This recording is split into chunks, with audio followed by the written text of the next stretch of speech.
Hello, everyone. Welcome to Defrost the Chicken. My name is Natalie Calderon, and I'm going to be your host today. But today I have my very first guest with me. Say hello.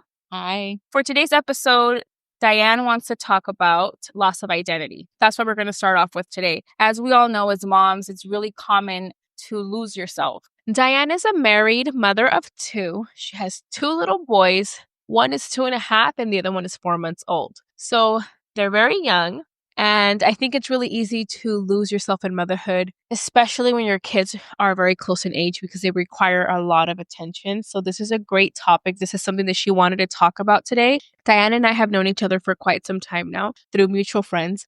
And we've never been really close. We've never had deep conversations like this. So I'm super excited to do this. I think that this is going to be great. And I think that it's going to be a good opportunity for us to get to know each other a little bit more, not only as women, but as moms. So let's get started. I guess I want to start off by asking you, what was the one thing that you first noticed that changed, that made you feel like you weren't yourself anymore? I think definitely the biggest thing was that I had no independence whatsoever. I had to base my whole schedule, my whole routine on other people, and me, like as a person, got lost in all of that. So I felt like I never got to actually prioritize myself. Okay. I think for a lot of moms, that's the first thing that kind of hits you.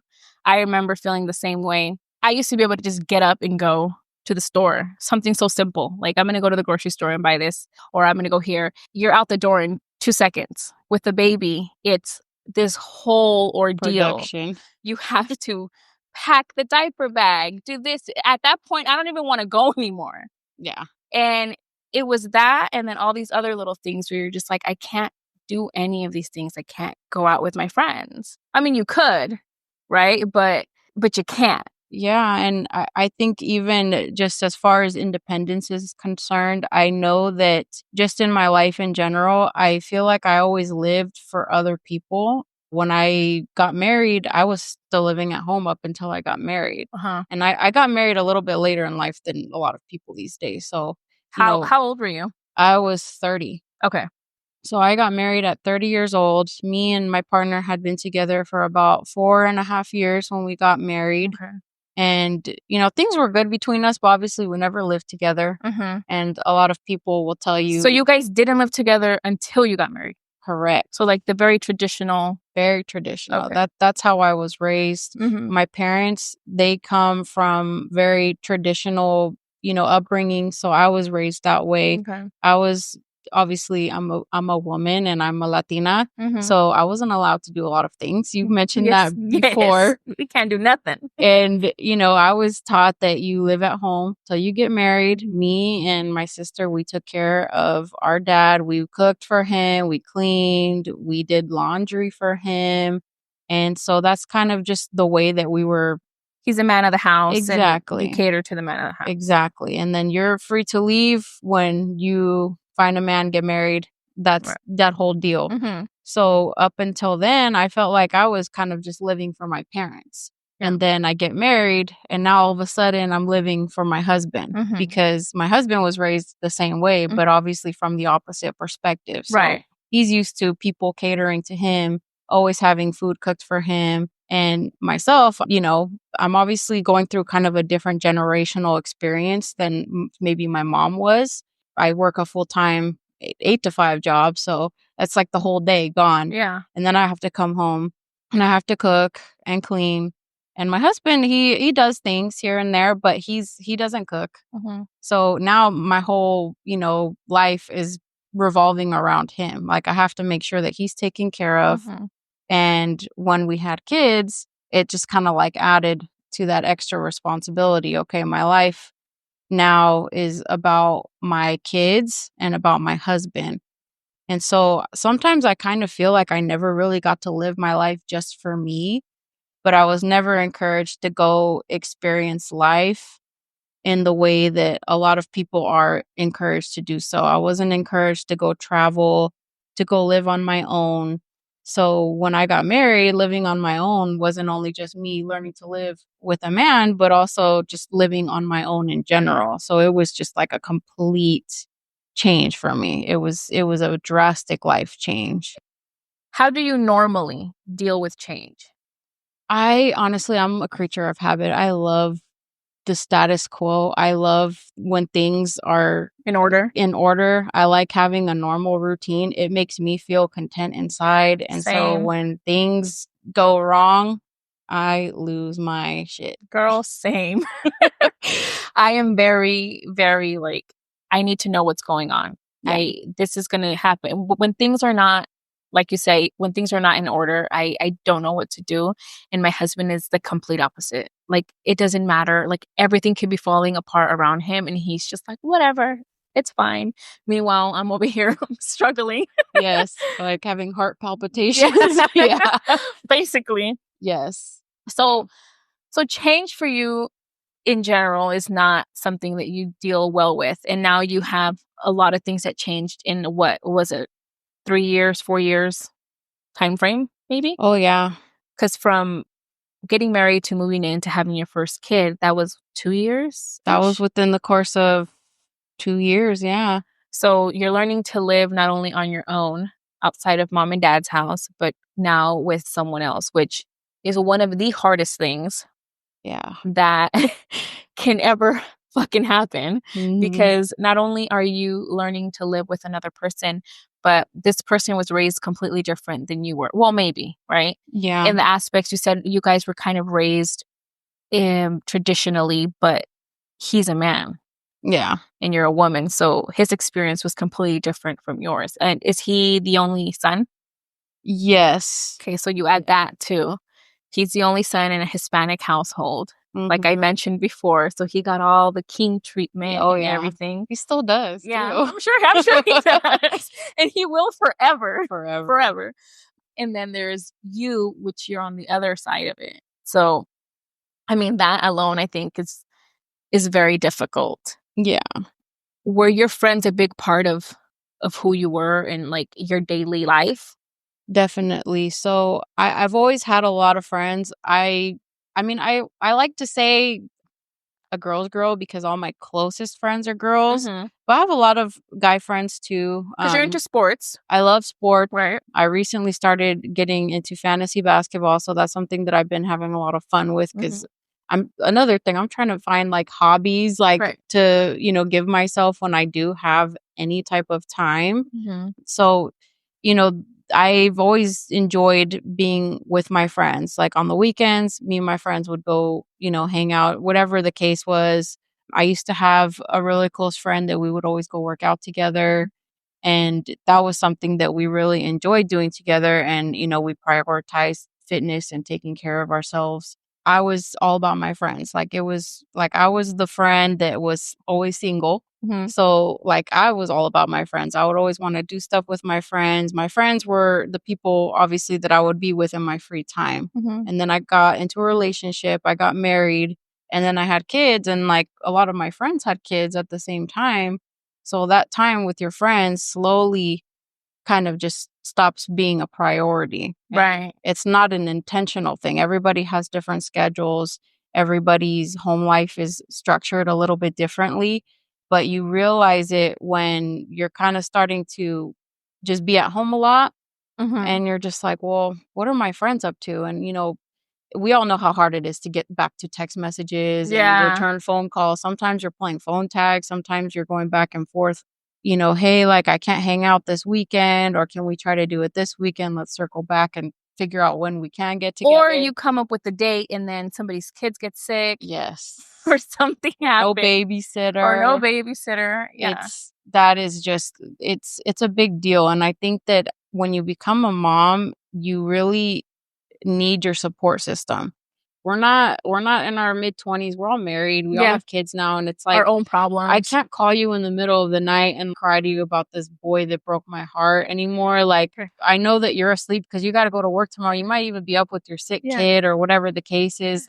I don't have a friend that I can like just text like at any given hour of the day. And I think most people that have, that are at this point in their life, realistically, no one's going to get back to you. You know what I mean? In the middle of the night. Yeah. But then, it just kind of makes you feel like a little lonely because you're just like, well, I just have to take this on alone. You know what I mean? And not only that, even if you do have that person, you can't tell them everything. Yeah. Especially when it comes to your marriage. Yeah. It's one thing when it comes to your own emotions and what you're feeling. That's up to you at that point if you feel comfortable enough saying those things. Yeah. But when it comes to your like marriage, sometimes you're struggling, you're fighting with your husband, whatever the reason is.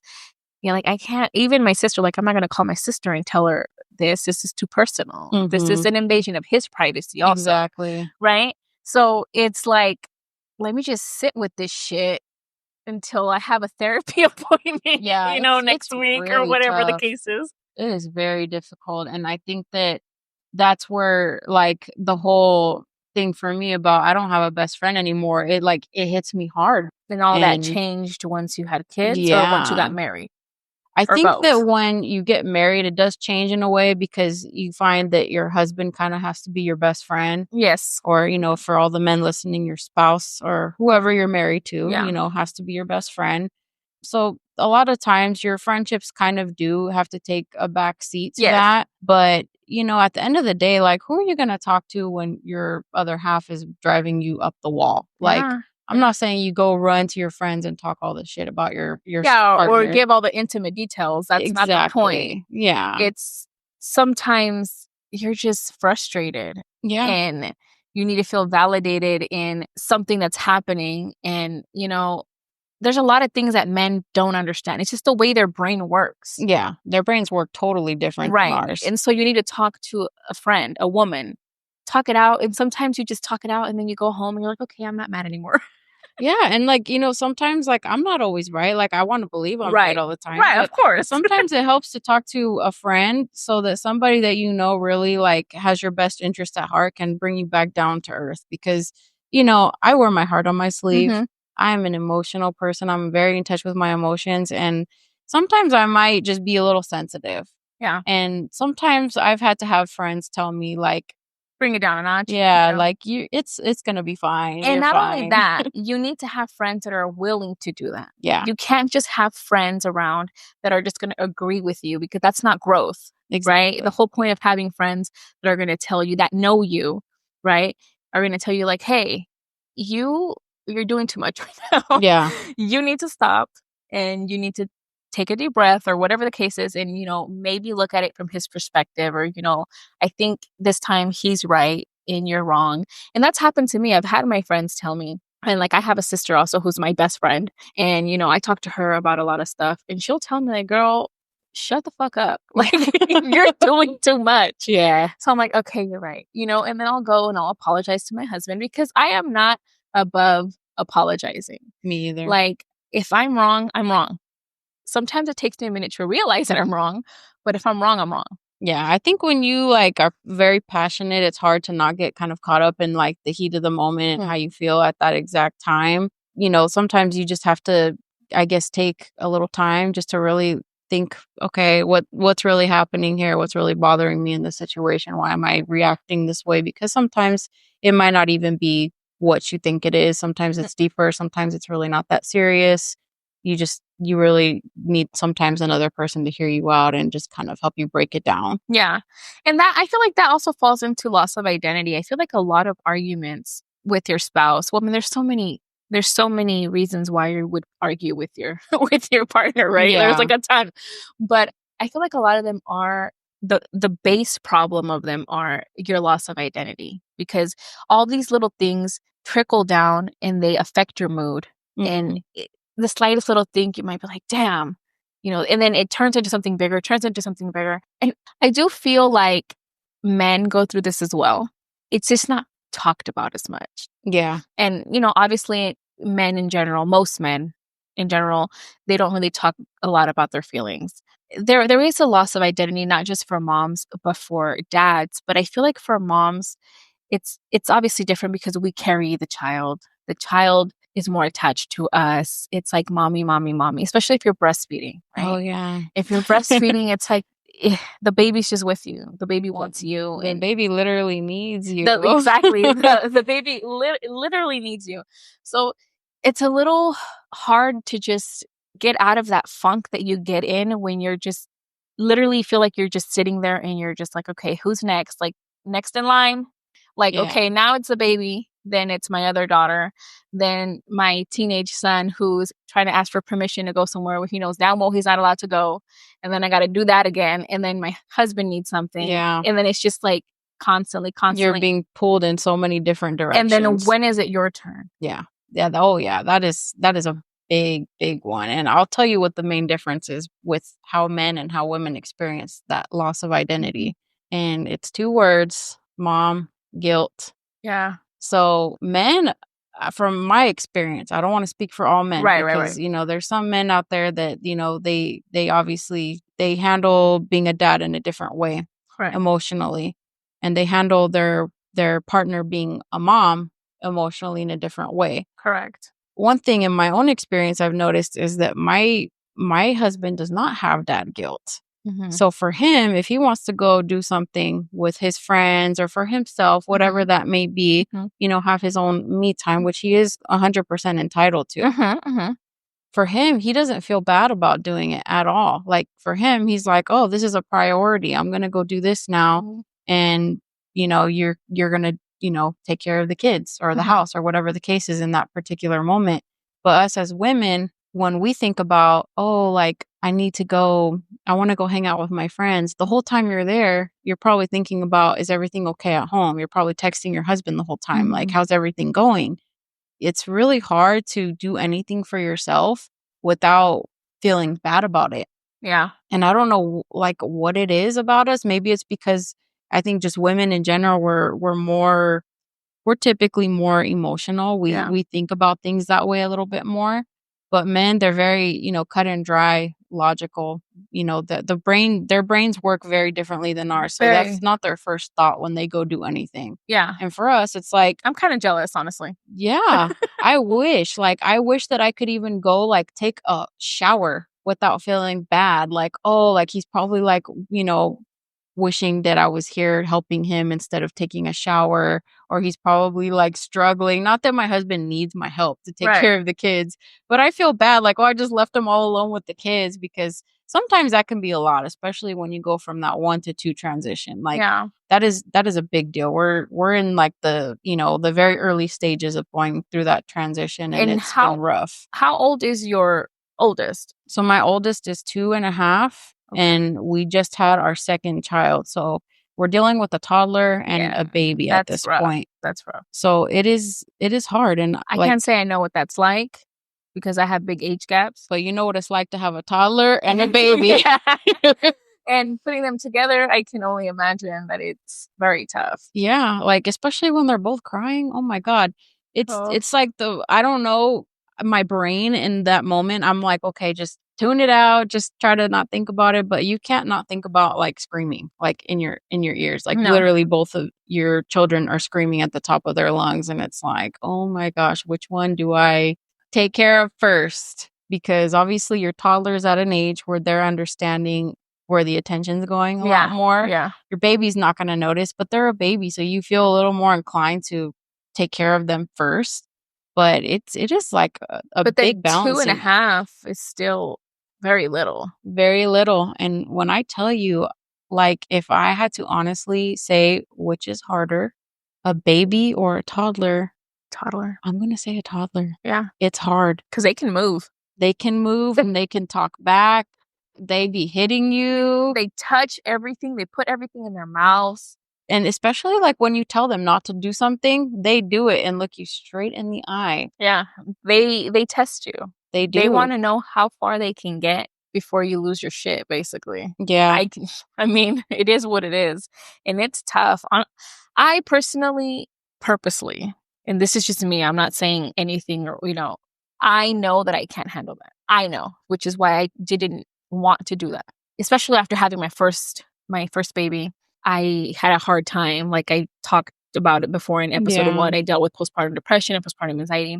And so I said, hell no. If I ever have another kid again, it is not going to be until this one is old enough to be on their own at some degree, right? Yeah, because I was like, I couldn't handle, like, my sister and I are a year and 5 months apart. Oh, close. So what does that mean? My mom was pregnant with me when So you were almost Irish twins. yeah. Almost. My sister must have been 9 months old. I'm so shitty at math. So yeah. My sister must have been 9 months old when your my mom got pregnant with me. Mm-hmm.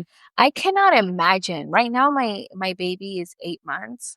I cannot imagine being pregnant next month and being like, yeah, I'm going to have another one. That's Hell, insane. yeah, I just wouldn't be able to. But I'm just like, how? Honestly, like I think they were built differently back then. Seriously, because they don't even complain. For some reason, it's like when you have your first baby, people are like so excited and, you know, they want to come see you. They want to come see the baby. But then when you have your second baby, it's like the novelty wears off and people are like, they forget that you exist. And it's like, I'm literally at home all the time. Please come and like keep me company. Come rescue me. Come visit. Something I want to talk a little bit more about is losing your friends after you have kids or get married or whatever, because your life changes, right? Yeah. And we talked a little bit about it already, but I remember when I had my daughter, they didn't have kids. They weren't married. Some of them might have had a boyfriend, but their lives were completely different than mine. Yeah. And my relationship with Omar moved very quickly. So it went from us, we started dating in February. By June, we lived together. And then I became a stepmom, I guess you could say, to his son. So that's when I started to notice the shift in my daily routine, and who I was started changing, because now I would leave work and I would have to go pick him up and then go home and wait for Omar to get home from work. And before, you know, my friends from work, they would be like, hey, we're going to go to happy hour. We're going to go get something to eat. Do you want to come? We're going to go do this, do that. And it didn't matter if it was a weekday because, you know, I'm young. And I was like, sure. Now that started to change. And if I wanted to, I could easily be like, hey, I'm not going to be able to pick up Junior today. Can you stay at your mom's house and you pick him up later? And it wouldn't be a big deal. Yeah, sure. But it just didn't feel right. Yeah. Because I'm like, I made this commitment. Yeah. Nobody made me, you know, move in with Omar. Nobody that became a priority. Yeah, like nobody's forcing me to now be a mother figure to this child. Like I chose to do this. So if I'm going to do it, I'm going to do it. So I started to see the changes in my daily routine. And that was hard for me because I was like, man, I like going to happy hour. Yeah. I like hanging out with the girls and chit-chatting and talking. And I started to kind of take on this mother role that I was not prepared for, I guess you could say. I'm now becoming a mother to a 6-year-old. And I don't know what the hell I'm doing. Yeah. Right? Like, let's start there. I don't know what I'm doing. I don't know if the things that I'm doing are the right things. And so that was tough. And I remember at that time, Junior was really difficult, I guess. And I would get so frustrated because I'm like, what the hell is happening? Like, who am I? What am I doing? So that's when I kind of started to notice like things shifting, and then the losing of the friends. They didn't understand that my life was changing, and they weren't mad. It wasn't like like an angry drift, like, oh, you don't talk to us no more. It was kind of like, well, we invite her out and she just can't come. So they just slowly stopped asking me to go out with them. Yeah. And then when I did have the time, or when I did want to go out, they're nowhere to be found. No, because now I'm not going to be like, hey guys, like it's been so long, you know, like they're living their lives, they're hanging out with each other. Oh, that's the part that hurts though. That is the part that hurts so bad, because then you're like, okay, they just don't want to hang out with me. Yeah. You start to feel like, I don't know about you, but I do question myself. I know, as you guys can tell, I fucking talk a lot. So sometimes I overthink the things that I've said to people. I do that all the time. I'm like, fuck, maybe I shouldn't have said that. That's why I don't drink anymore. I haven't drank since October. I'm so proud of myself. Yeah, it's like when I drink and I'm like feeling it, I will like talk in circles. I don't know what the fuck I'm talking about. And then the next day I'm like, oh my God, did I say something like dumb? I'm always like that too. Yeah. Like I'm always like, oh, should I have said something differently? Or maybe they thought that I meant this like this. So I'm always questioning how something that I said was perceived by the person that I was saying it to. You don't really like think that maybe you're just growing apart. It's almost like you don't want to accept that's what's happening. I'm also an oversharer.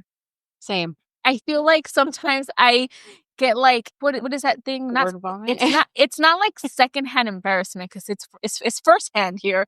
But like after I say stuff, I'm like, fuck, I probably shouldn't have said that. That's too much information. Like maybe they're gonna, you know what I'm saying? So like they're gonna think that I'm crazy. Yeah. Like now they know everything about me. Yeah, it is what it is. Like at the end of the day, it's like it's not like a lie, you know? like I'm not lying. I think it's because I'm so used to just being honest and, you know, being myself that it's like, it's whatever to me. But then I start to think back on the conversation. I'm like, I was literally the only one saying shit. Mm-hmm. And it was too much shit that I was saying. Yeah. But whatever. I mean, at this get point, like, that. if you know me, you know this is who I am. What you see is what you get, right? But I don't know. I was never mad at them. Like, I was a little hurt, but it wasn't like, I don't want to talk to you ever again. It was more like, you don't understand it. You don't have kids. You're not dating anyone, you know? What about when your friends do have kids and they still do that? Well, yeah, at that point, they just don't want to be your fucking friend. Yeah. See, that's where I'm like kind of finding myself. I wanted to ask you a question too that I've been meaning to ask you since we started this whole thing. But then we just keep talking about other stuff because it's such a good conversation. What is aside from maybe hanging out with your friends, what's the one thing that you enjoy doing, like a hobby that you used to do before that you find yourself, like that kind of you felt defined you as a person? I don't think I even had anything that defined me as a person. And I think that's kind of what's difficult. I had things that I like to do, but nothing that was like my thing. Okay. Yeah. So like I love feel you. to work out. I love to like go to concerts and sporting events. Like I'm big on like sports and like music. Obviously that stuff gets expensive, you know. Oh, like yeah, especially nowadays the concerts are crazy, but and when you have kids. Yeah. So me and my husband are trying the whole sports thing with our kids. Like we take them to like sporting events and stuff like that.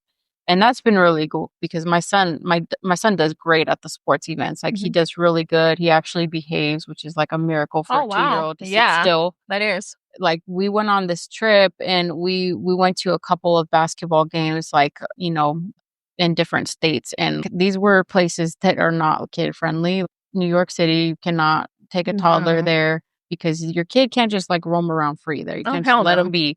So like we had to hold him, and a 2-year-old does not want to be held down. So, you know, like taking him to things like that has been fun for us because it's something that we can like share that we enjoy. And I think a big thing for me, as much as like I used to love working out, it used to be such a priority for me. Now it's a thing. You really have to find not only the time, but the energy, because you can always make time for things. That's something that I've learned. But it's like whether or not, like, do you have the energy? Because that's one thing I'm a little afraid about going back to work, is that I'm going to be the one who has to be in charge of drop off and pick up for both kids every day. And yeah, I'm taking them to the same place. Yeah. But, you know, I work my 8 to 5 job, so I'm going to have to get up fairly early. And it's not any god awful hours of the morning. I'll probably get up at like 5:30, 6 a.m. Nothing crazy. Yeah. That's part of being an adult. You got to get up early, take care of business. But, you know, like for me to like want to get up any earlier than that to go exercise, which is realistically going to be my window, is crazy. And I'm just like, how am I going to do this? Because I have to get up, get myself ready, get these kids ready, take them to school, and then go to work my full day at work, which is a very stressful job. Like my job is very stressful. And then I have to leave work, go pick them up, come home. I have to cook dinner. I have to give them their baths and, you know, get them ready for bed. My husband thought it would be a great idea to work 4/10s instead of just his like 8 to 5 Monday through Friday. So he has every Monday off, and he thinks that that's beneficial to everybody, but really it's only beneficial to him. Right. Because now I'm over here every day struggling to like do this all by myself. You know, at the end of the day, you know, I'm trying to fit in cooking, cleaning, showering, you know, exercising, whatever the case is after work. And he's getting home at like 7 o'clock at night. Yeah. And by then it's already been like 2 full hours that I'm trying to like get everything else done. Yeah. So I don't know how I'm going to have any energy to work out, because after that, my son usually goes to bed by 8 o'clock. He doesn't always go to sleep right away, but he does stay in his bed. Okay. Which is nice. I'm like, how am I supposed to go work out after that?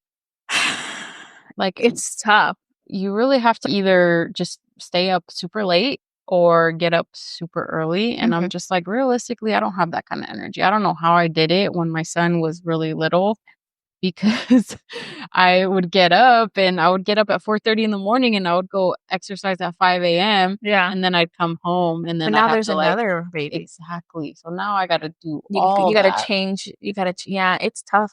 I sometimes don't have the energy, and I'm not working right now. I stay home most of the day. That's a full-time job though.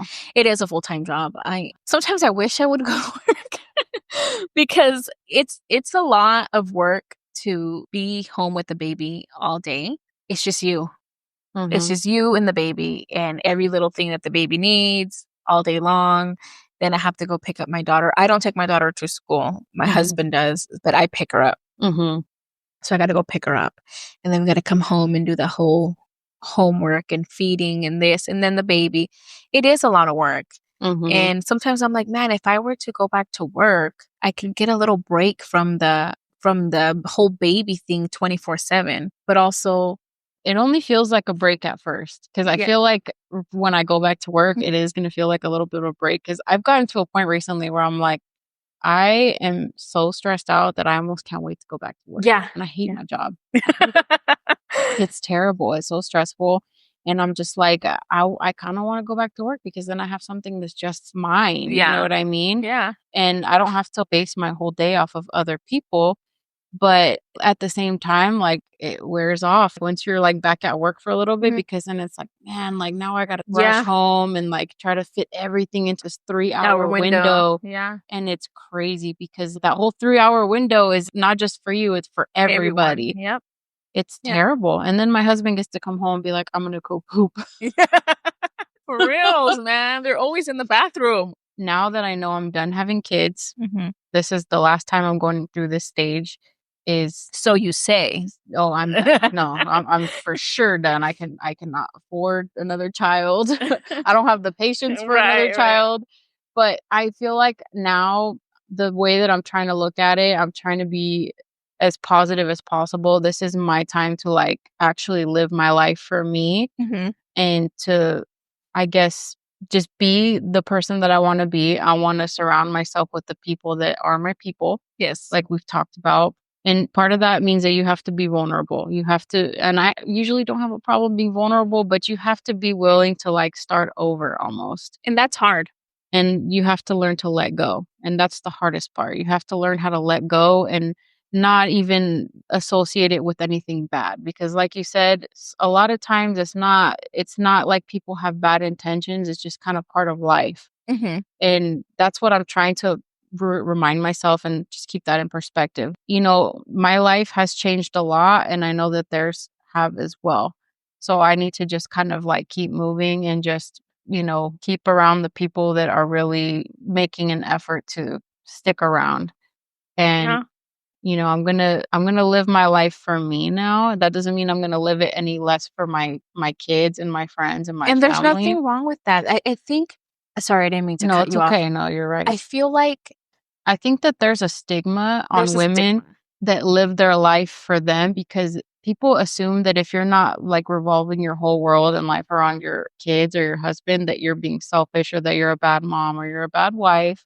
And I think Yes. that that's where that mom guilt comes from Yes. because we're expected to live our life around our family. Right. And when we do anything in the slightest that goes against that, I think that's where people tend to judge or we Mhm. think that people are judging us. So Right. we avoid doing Doing things those things. exactly. You know what? That's a really good point because that just reminded me of something that I went through.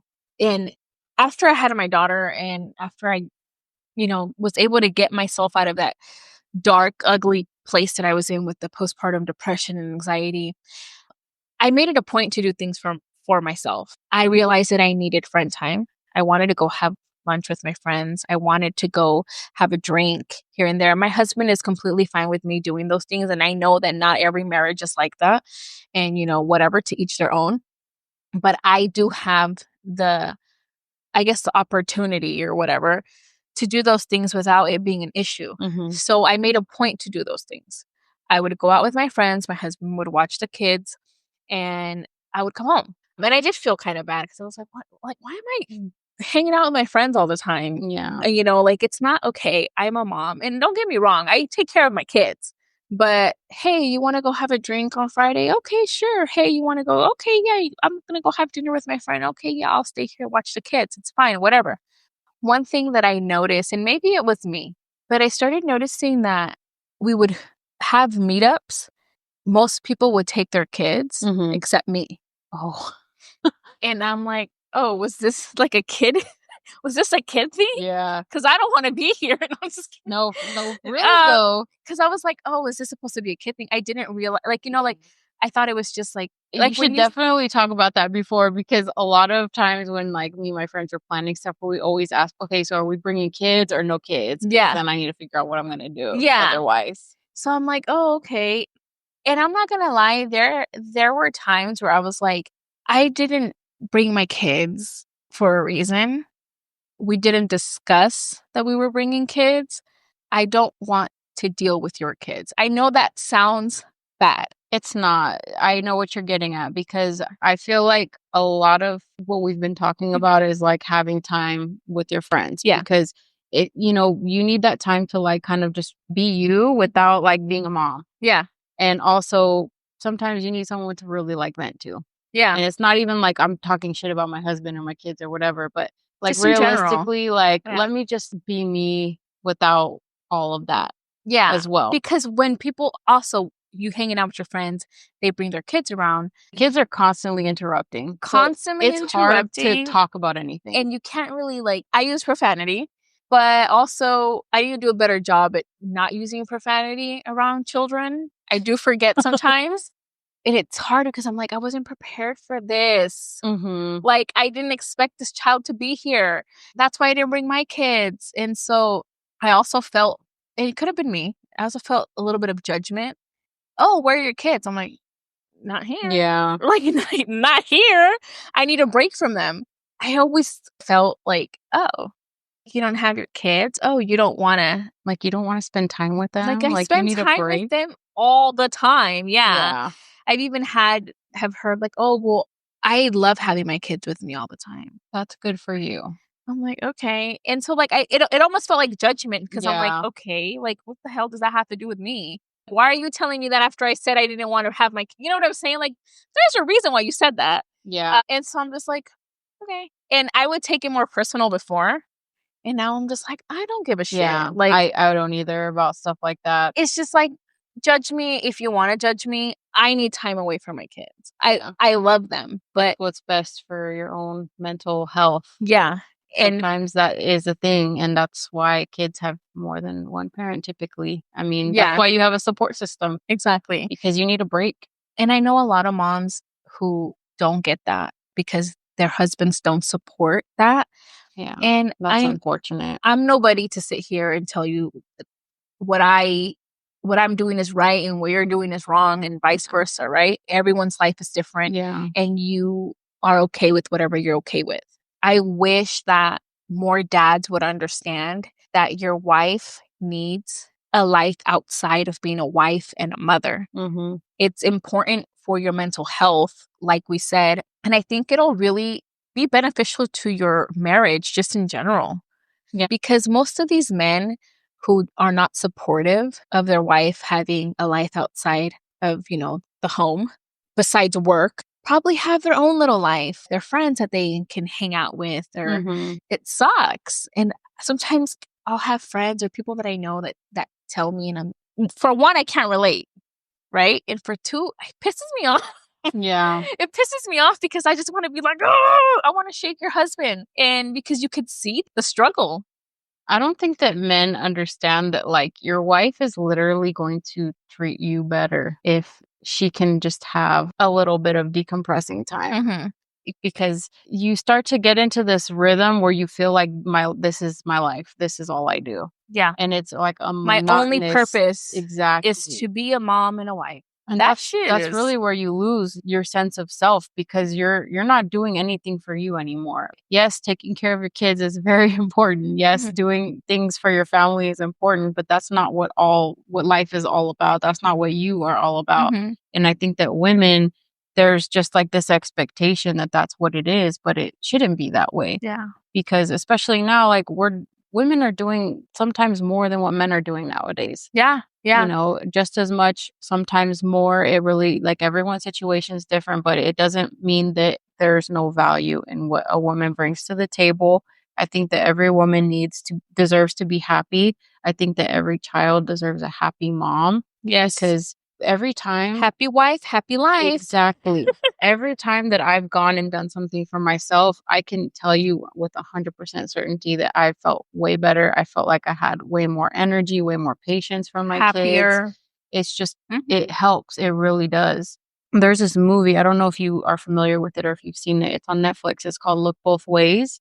No. It's a really good movie. I'm gonna have to watch I it. recommend it. It's about this girl who she's just about to graduate from college. And so she's about to start like her whole life, you know, like usually when you finish college, you're like, I'm a grown up now. I'm gonna go live my life for me. And she finds out that she could be pregnant. So the movie goes on to show what her life is going to be like if she does get pregnant and have this child. And then also what her life is going to be like if she is not pregnant and does everything that she ever dreamed of doing. The part where she has a child is just so relatable. There's this scene where she's talking to her friend who goes on to do everything that they dreamed of doing together. And obviously she's not a part of it. She feels left out. And she's just kind of sitting there crying because she's just like depressed, you know, she feels lost. She doesn't know like what her life is now. Like her boobs hurt, you know, breastfeeding sucks. I'm just home all the time. I have no one to talk to. I'm living here with my parents. And her mom sits her down and she says, there's something that no one talks about when you become a mom. You're grieving the person that you used to be. And no matter how much you love being a mom, you're never not going to be a mom again. Yeah. And that's like big. That is big, and that's very true. Your life changes completely after you become a mom. Even if you had a baby and you either gave it up for adoption, you left the baby, like, for example, with my son, his mom left. Her life was never the same after that. No. She has to live with that for the rest of her life. Yes, you have to live with that decision. Once you become a mother, whether you stay a mother or not, your life is never going to be the same. No. Even if you try to erase it or you try not to think about it or whatever the case is, it's just something happens to you. There's an internal change in you that is you're never gonna be the person you used to be. And in a sense, you also lose your identity, even if it's not forever, but for a bit there. Right? You become your choice, whatever your choice is. Yeah. And you have to live with that. And right now that you talked about movies, it reminded me of that movie that was on Netflix called Night Bitch. I don't know if you ever saw it. I haven't seen it, no. Okay, so that movie, it gets a little weird because like you're like, what the fuck? But once you start watching, it's so relatable. Even the first few minutes, it's very relatable. And basically what it is, it's this woman used to be an artist and then she got pregnant. She was married, right? She had a baby. She left her profession to be a stay-at-home mom. And she basically feels like she's going crazy. I'm not entirely sure why they call it Night Bitch. I think it's because she somehow starts thinking that she's turning into a dog. Okay. What? I got it. I'm not explaining this properly. But the point is that she talks about all the changes that happen, or not talks about, but it shows all the changes that happen after she became a mom and how she's basically losing herself and she doesn't feel like herself. She feels like she's going crazy. Yeah. Her daughter is like her only friend, basically, right? Same. She ran into somebody that she knew from work or something at the store. And it was just kind of like an awkward interaction because she's just like, I'm just a mom now, basically, right? And her husband are not getting along. And then like she doesn't feel like herself. She's like looking at her body like, what the fuck? You know, like a lot of things have changed. That's very relatable. And then she's just tired and her husband's like, hey, want to have sex? And she was like, ew, no. And she was like, oh, I didn't mean it like that. You know, and it's like everything is relatable because who hasn't been there? Yeah. And then at the very end, not just to not make this so long, they split up. Because she was like, you know, this isn't working out. Yeah. She's doing everything. So at that point, he has the kid a couple days and then she has a kid a couple days. And she finally starts to feel a little bit like herself because she has some time. She's basically forced. She had to separate from her husband in order to get me time, right? Which is sad. That is sad. Which is sad. But what ends up happening is they end up back together. He realizes, like, you know, you basically lost yourself in, or at least that's how I understood it. You can interpret it however you want. You lost yourself with the baby. He had to be a single parent. That's why he understands now. and it was tough. Yeah. And so she went back to being an artist and they got back together and they basically worked it out. That sounds so similar to the movie I was so it's, but you know, if the men listening to this want to have a good example of how to speak and handle a woman who's going through these postpartum anxiety, maybe some rage, depression, the main guy, or one of the main guys, I should say, on this movie, he's awesome. He's actually the guy who plays the new Falcon on the new Captain America movies. He just has this really special moment with the girl. This is on the side where she is pregnant and she's having the baby. He's her baby dad. She's kind of having like this moment where she's like not recognizing who she sees in the mirror. She cuts her hair. Something as simple as just cutting her hair. She has like this short haircut and she's just like, I look like a mom. And her parents are trying to like make her feel better. And then he's like, here, let me handle this. You know, for me, it's refreshing because I don't know what this is like. I don't know what it's like for my partner to tell me that everything's going to be great. And like, you know, just there's like this, you can be supportive, but not really like empathetic. Yeah. And I think that men need to learn how to be empathetic as well, because you can say all the right things, but it might not come across to me that way. And I think that that's what my husband struggles with sometimes. I think mine too. I think it's a man thing. Yeah. I mean, it's very rare to find a man who can tell you exactly what you want to hear. I mean, it's not realistic. It is not. And it's sad that you have to think of movies like, and you know, and it seems like movies set this like unrealistic. Yes. But it is amazing. Like I watched this movie and I felt like he was talking to me, and I was just like, called what? It makes me feel so much better. It's called Look Both Ways. Look Both Ways. Okay. He basically tells her, you know, like, I know it's not the haircut that's bothering you, what's going on. And she's basically telling him, I don't feel like I'm me anymore. Like this is all my life is now. Like this is all I do. And then he told her, he said, you're doing a lot. Like you're taking care of another human being. You're doing it without sleeping. You're doing so much and you're beautiful. You know what I mean? And I'm just like, the fact that he just points out like you're doing so much. And then you go yell at your husband. Yeah, like be like him. But it's just, you know, things like that. Like I think more men need to understand, like you can't just say the right things. You have to really like try to put yourself in the woman's shoes, because it's hard for them because they don't understand it. You know, just yesterday I was just crying. I woke up and I'm sitting there crying. And Omar's like, well, what's wrong? And I'm like, I don't know. Like, I'm just sad. I'm like, I'm just sad. He goes, but like, why are you sad? And I'm like, I don't know why I'm sad. I'm just sad. Like, I'm scared. I'm anxious. Like, my anxiety, my depression, like everything is just fucking piling up on me. I got my period, like everything. He's like, well, why don't you know why you're sad? Like, isn't that what you go to therapy for? And I'm like, it's not a Band-Aid. And I'm just like, I'm like, I can't explain it. You know, and he's there and he's trying to be supportive, right? And he was like, but also he's frustrated.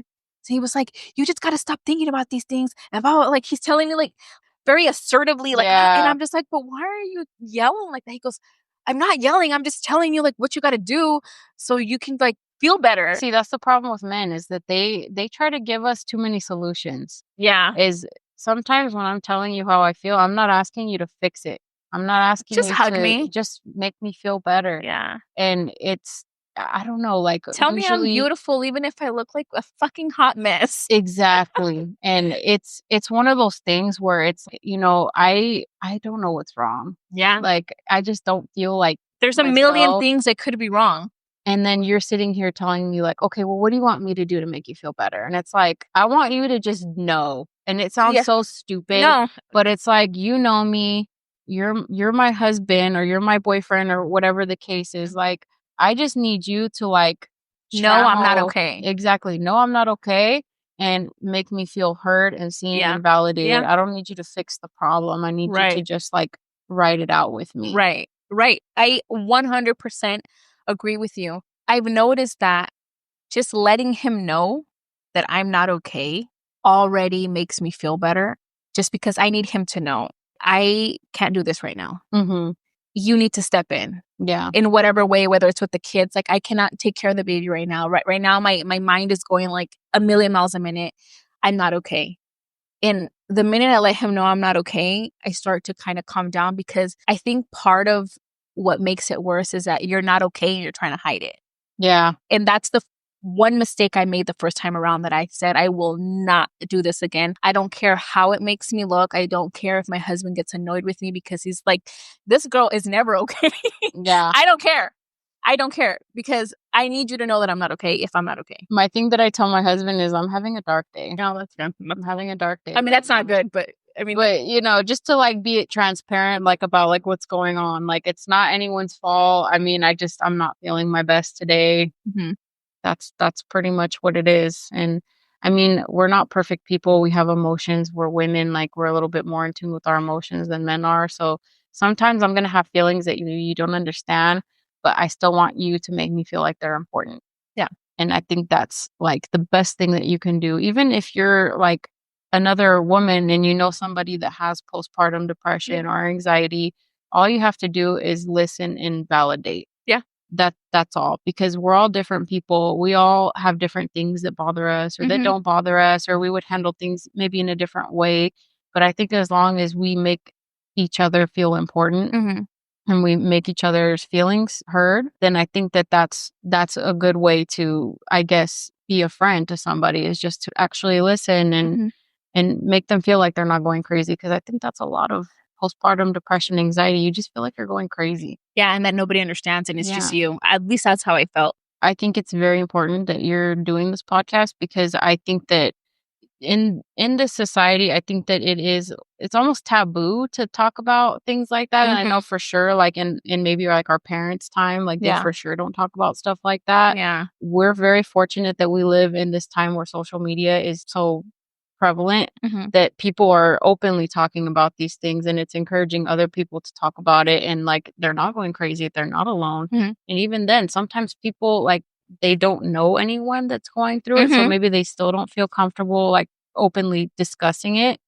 And that's one of the reasons why I wanted to come on the podcast, because it is scary to talk about these things. And you and I, like, we know each other, but we're not like besties. And, Yeah. you know, we don't get together all the time and Yeah. stuff. But, you know, I think it's important for women to stick together and just share their experiences, because, like, you and I, we have so much in common. Like, Yeah. after having this And we conversation, didn't know.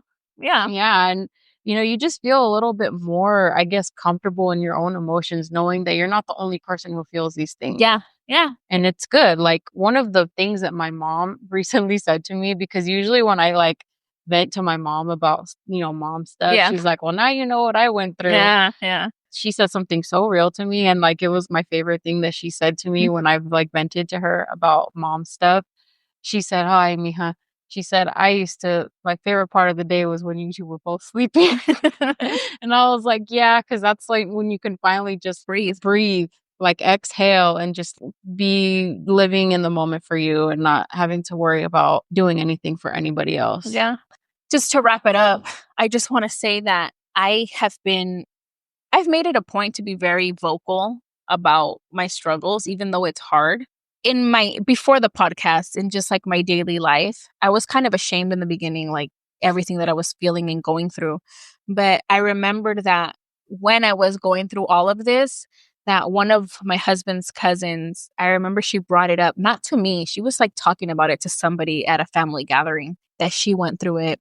Because I remembered deep into my freaking darkness, I was sitting there like, what the hell is wrong with me? Mm-hmm. I remembered that she was talking about it one day, and I was like, oh my God, I'm going to call her.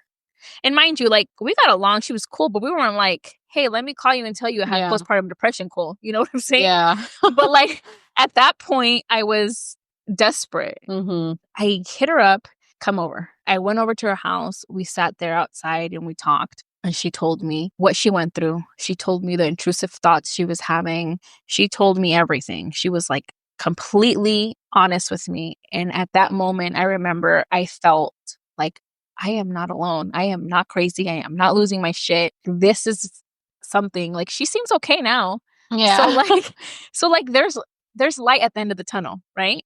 And I remember like it was still a struggle from that moment on, but I could see the light from the darkness. I can get myself out of this. I'm not alone. For a while, I was still ashamed and I was still like, whatever.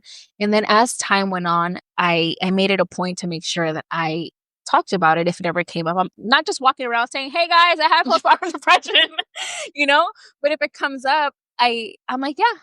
And I want to make sure that I'm very like nonchalant about it, because if she wouldn't have talked about it, I wouldn't have known who to reach out to and I wouldn't have felt seen. So I was like, nope, this is what I have to do because this is a thing. It happens.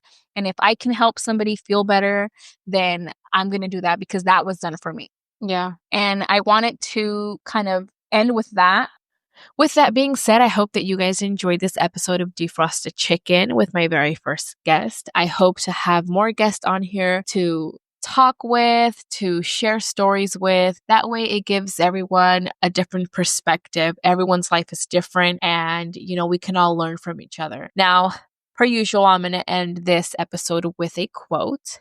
Today's quote I found online. I'm not sure who wrote it. It doesn't have a name. So we'll just say anonymous. And it goes like this. Motherhood is feeling lost and feeling found. Motherhood is not knowing who you are anymore and knowing exactly who you are now.